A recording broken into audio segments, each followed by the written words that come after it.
Hello दोस्तों। स्वागत है आप सभी का मेरे चैनल सच एंड सीन में। राजस्थान की धरती पर एक ऐसा किला है जहां लगता है मानो समय थम गया हो। अरावली की पहाड़ियों के बीच स्थित यह किला दूर से देखने में एक साधारण पुराना खंडहर लगता है, लेकिन जैसे जैसे आप इसके करीब जाते हैं हवा का रुख ही कुछ अलग महसूस होता है। इस किले का नाम है भानगढ़ किला। एक ऐसा नाम जो सुनते ही लोगों के मन में सिहरन दौड़ जाती है। भानगढ़ किले का निर्माण 17वीं शताब्दी में राजा भगवंत दास के पुत्र माधो सिंह ने करवाया था। माधो सिंह अकबर के प्रसिद्ध नवरत्नों में से एक राजा मानसिंह के छोटे भाई थे।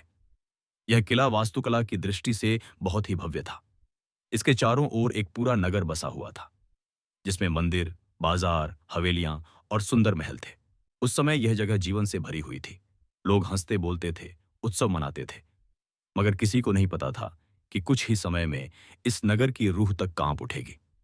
भानगढ़ को शापित कहे जाने की सबसे प्रसिद्ध कहानी है रानी रतनवती और एक तांत्रिक सिंघिया की।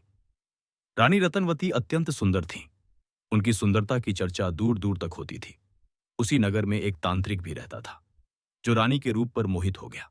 उसे पता था कि रानी कभी उसकी तरफ नहीं देखेंगी, इसलिए उसने एक चाल चली। रानी के इत्र में काला जादू मिला दिया। उसका उद्देश्य था कि रानी उसे देखते ही उससे प्रेम करने लगे। लेकिन रानी कोई साधारण महिला नहीं थी। उन्होंने इस जादू को भांप लिया और वह इत्र जमीन पर फेंक दिया।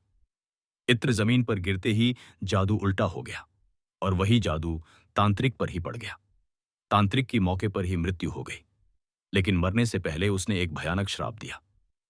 यह नगर कभी भी आबाद नहीं रह सकेगा। यह किला, यह लोग सब नष्ट हो जाएंगे। कुछ ही समय बाद एक युद्ध में भानगढ़ पर हमला हुआ। रानी रतनवती की मृत्यु हो गई और नगर का विनाश हो गया। पूरा नगर वीरान हो गया। लोग या तो मारे गए या भाग गए। तब से लेकर आज तक यह किला और इसके आसपास का क्षेत्र वीरान पड़ा है, जैसे किसी अदृश्य बंधन में जकड़ा हुआ हो। आज भी स्थानीय लोग बताते हैं कि सूरज ढलने के बाद इस किले के भीतर से अजीब अजीब आवाजें आती हैं। कोई कहता है कि उसने किसी औरत को सफेद साड़ी में देखा, जिसका चेहरा कभी नजर नहीं आया। कोई कहता है कि एक आदमी दीवारों के भीतर समा गया और फिर कभी वापस नहीं आया। हवाओं में सरसराहट है, जैसे कोई कुछ कहना चाहता हो, मगर शब्द अधूरे रह जाते हैं।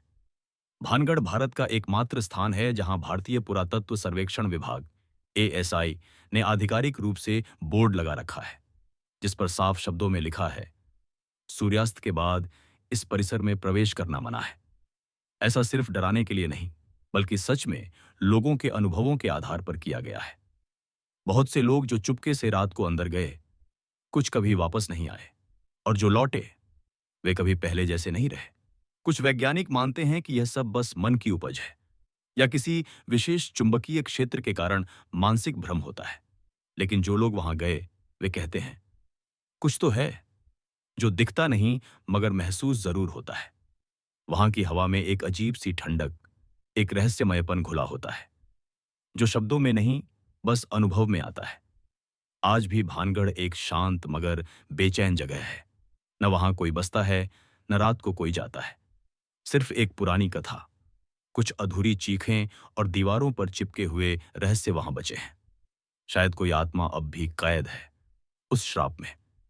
और अगर आप कभी भानगढ़ जाने का विचार करें तो एक बात याद रखें, दिन में ही जाना, क्योंकि रात को वहां सिर्फ हवा जाती है, या शायद कुछ और भी।